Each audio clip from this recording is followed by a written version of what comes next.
देश के सर्वोच्च पद यानी राष्ट्रपति के लिए 18 जुलाई को चुनाव होना है। 21 जुलाई को इसके नतीजे आएंगे। सत्ताधारी एनडीए की तरफ से द्रौपदी मुर्मू और विपक्ष की तरफ से यशवंत सिन्हा ने नामांकन कर दिया है। इनके अलावा 54 अन्य लोगों ने भी नामांकन किया है।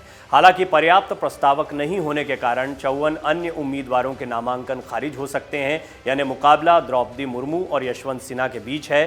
सोमवार को यशवंत सिन्हा विपक्ष के कई नेताओं के साथ नामांकन करने पहुंचे। इसके 2 दिन पहले द्रौपदी मुर्मू ने एनडीए के नेताओं के साथ नामांकन किया था। दोनों उम्मीदवारों को किस किस पार्टी का समर्थन अब तक मिल चुका है, वो कौन सी पार्टियां हैं जिन्होंने अभी तक अपने पत्ते नहीं खोले हैं, आइए हम आपको इस रिपोर्ट में बताते हैं। 24 जून को एनडीए की उम्मीदवार द्रौपदी मुर्मू ने नामांकन किया था। इस दौरान प्रधानमंत्री नरेंद्र मोदी, गृह मंत्री अमित शाह, रक्षा मंत्री राजनाथ सिंह, भाजपा अध्यक्ष जेपी नड्डा समेत भाजपा के कई दिग्गज नेता मौजूद रहे।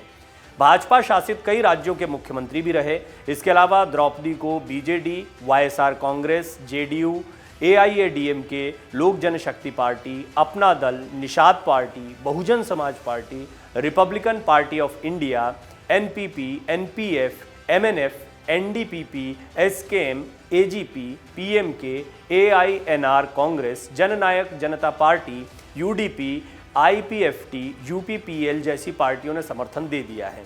मुझे पूरा विश्वास है कि इसके साथ साथ आपको इन पार्टियों के बारे में भी जानकारी मिली कि इस देश में कितनी पार्टियां हैं जो इस वक्त इन चुनाव में उतर रही हैं और किस तरह से राजनीति में क्षेत्रीय पार्टियों का भी अपना महत्व होता है।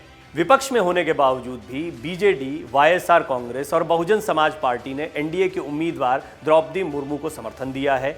यशवंत सिन्हा ने सोमवार को नामांकन दाखिल किया। इस दौरान उनके साथ कांग्रेस नेता राहुल गांधी, एनसीपी प्रमुख शरद पवार, टीएमसी नेता अभिषेक बनर्जी समेत कई दिग्गज नेता रहे जो विपक्ष के चेहरे हैं। यशवंत सिन्हा को भी विपक्ष के कई दलों से समर्थन मिला है। उनके साथ कौन कौन से दल खड़े हैं ये हम आपको बताते हैं। इनमें सबसे प्रमुख है Congress, NCP, TMC, CPI, Samajwadi Party भी है, Ralod, RSP, TRS, DMK, National Conference, Bhakpa, RJD, ये तमाम दल शामिल हैं। बहरहाल पंजाब और दिल्ली में आम आदमी पार्टी की सरकार है। 10 राज्यसभा सांसद भी हैं। अभी तक आम आदमी पार्टी ने राष्ट्रपति चुनाव को लेकर कुछ साफ नहीं किया है। इसके अलावा टीडीपी, झारखंड मुक्ति मोर्चा, शिरोमणि अकाली दल ने अब तक स्थिति साफ नहीं की है। शिवसेना में भी आंतरिक कलह के चलते अब तक किसी भी उम्मीदवार के समर्थन का ऐलान नहीं हुआ है। कहा जा रहा है कि शिवसेना के ज़्यादातर सांसद और विधायक एनडीए के उम्मीदवार को ही सपोर्ट करना चाहते हैं और अब तो ज़्यादातर बागी विधायक जो हैं वो अब सरकार के साथ शामिल हैं। हालांकि इनके भविष्य का क्या फैसला होता है, इनकी योग्यता अयोग्यता पर क्या फैसला होता है, ये सारे पहलू भी बहुत महत्वपूर्ण रहने वाले हैं। ये बहुत ही कॉम्प्लिकेटेड मामला है, लेकिन अगर देखा जाए तो शिवसेना जो है वो एनडीए पद के उम्मीदवार को समर्थन करते हैं और द्रौपदी मुर्मू एक ऐसा दांव रही है कि जिनका विरोध बहुत सारे दल नहीं कर पा रहे हैं। एनडीए से राष्ट्रपति पद की उम्मीदवार द्रौपदी मुर्मू 20 जून 1958 को ओडिशा में एक आदिवासी परिवार में पैदा हुई थी और ये एक बड़ा कार्ड रहा बीजेपी का। उनका आदिवासी कार्ड जो है वो कई दलों को जो एनडीए से बाहर हैं उन्हें भी मजबूर कर रहे हैं कि वो एनडीए के उम्मीदवार का ही समर्थन करें। उन्होंने रमा देवी विमेंस कॉलेज से स्नातक किया है। इसके बाद द्रौपदी ने ओडिशा के राज्य सचिवालय से नौकरी की शुरुआत भी की। उनका विवाह श्याम चरण मुर्मू के साथ हुआ। 1997 में वो पहली बार नगर पंचायत का चुनाव जीतकर पहली बार स्थानीय पार्षद बनी है। आप देख सकते कितने छोटे स्तर से उन्होंने अपनी राजनीति की शुरुआत की थी। ज़मीन से जुड़ी हुई नेता भी हो रही हैं। 3 साल बाद वो रायरंगपुर के उसी निर्वाचन क्षेत्र से राज्य विधानसभा चुनाव के लिए चुनी गई हैं। साल 2000 में पहली बार विधायक और फिर भाजपा बीजेडी सरकार में 2 बार मंत्री बनने का उन्हें मौका मिला। साल 2015 में उन्हें झारखंड का पहला महिला राज्यपाल बनाया गया और 20 जून को मुर्मू ने अपना जन्मदिन अभी मनाया था। पूर्व राष्ट्रपति वीवी गिरी भी ओडिशा में पैदा हुए थे, लेकिन वो मूलतः आंध्र प्रदेश के रहने वाले थे। तो बीजेडी जो है वो ओडिशा मूल के मुर्मू के होने की वजह से भी या ओडिशा से उनका कनेक्शन होने की वजह से भी उन्हें समर्थन देने से पीछे नहीं हट सकते थे। मुर्मू का जीवन उनकी जीवटता को दर्शाता है।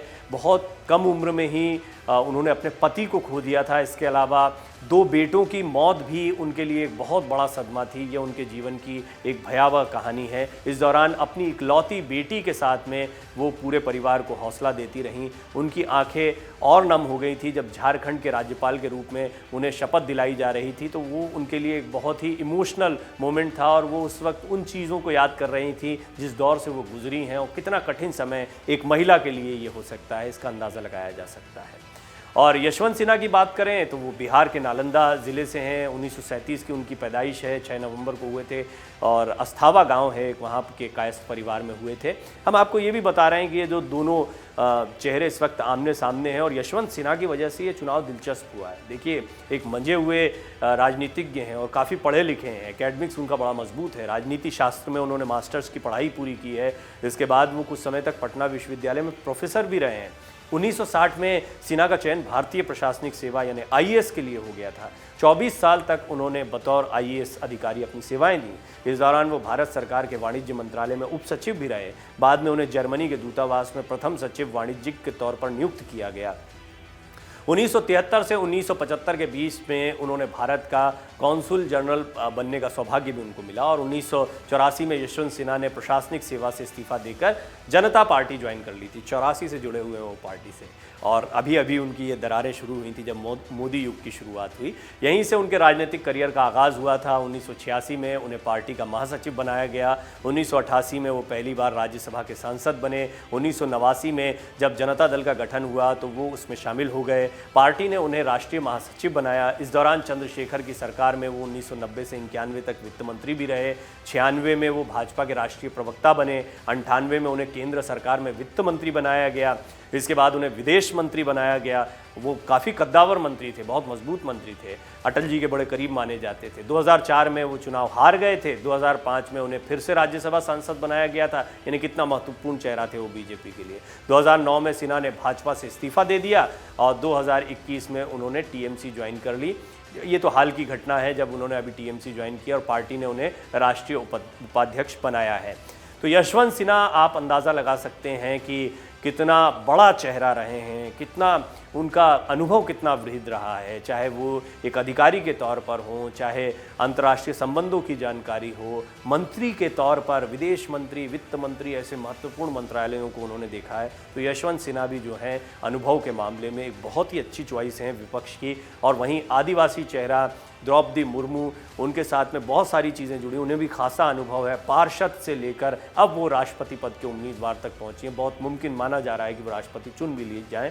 तो दोनों ही बहुत ही मजबूत कैंडिडेट उतारे हैं, और इन दोनों में बेशक द्रौपदी मुर्मू का पलड़ा भारी दिखाई देता है, लेकिन यशवंत सिन्हा भी कड़ी टक्कर दे रहे हैं। इस रिपोर्ट में हमने आपको दिखाने की कोशिश की कि कौन कौन से दल किसके साथ हैं और किन की तस्वीर अभी तक साफ नहीं हो पाई। डाउनलोड करें अमर उजाला ऐप और पाएं खबरें लगातार। अगर आप ये वीडियो YouTube पर देख रहे हैं तो हमारे चैनल को सब्सक्राइब करें और बेल आइकन को दबाना ना भूलें। अगर आप Facebook पर ये वीडियो देख रहे हैं तो हमारे पेज को लाइक करें।